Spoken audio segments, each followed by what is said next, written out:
Bonjour, voici une petite vidéo rappel sur les puissances qui va vous permettre de remplir votre petit tableau, puis surtout de vous rappeler des choses sur les puissances.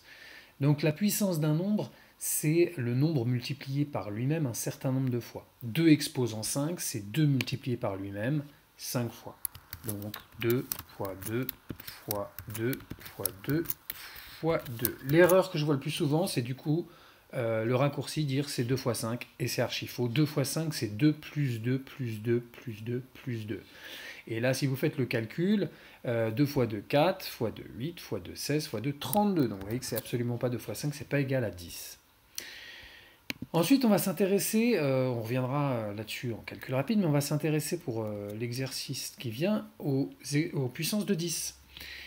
Puisque les puissances de 10 sont énormément utilisées dans les notations, ce qu'on verra après, la notation scientifique, parce qu'elle simplifie beaucoup de choses. 10 exposant 5, si je reprends la définition, c'est donc 10 fois 10 fois 10 fois 10 et fois 10.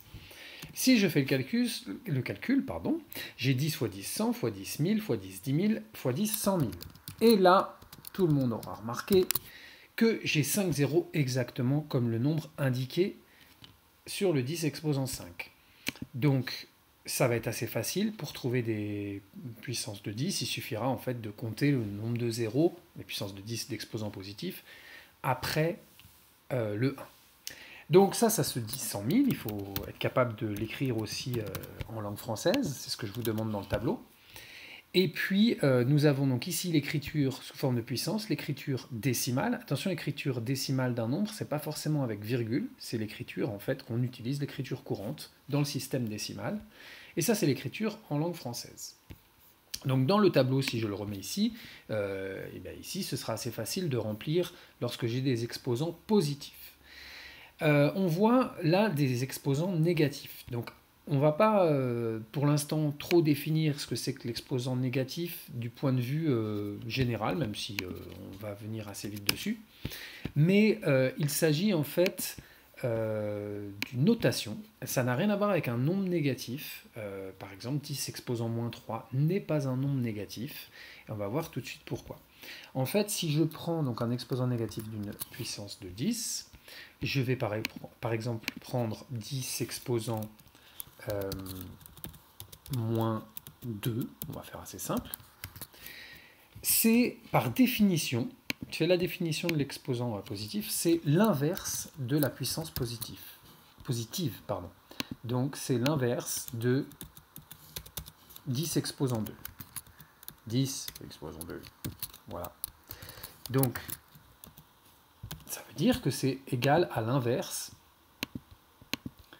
de 10 exposant 2. 10 exposant 2, c'est 10 fois 10, donc 100. Voilà, donc je vais déjà pouvoir transformer ceci en écriture fractionnaire. L'écriture fractionnaire va nous donner aussi l'écriture en langue française, puisque 1 sur 100, c'est 1 centième.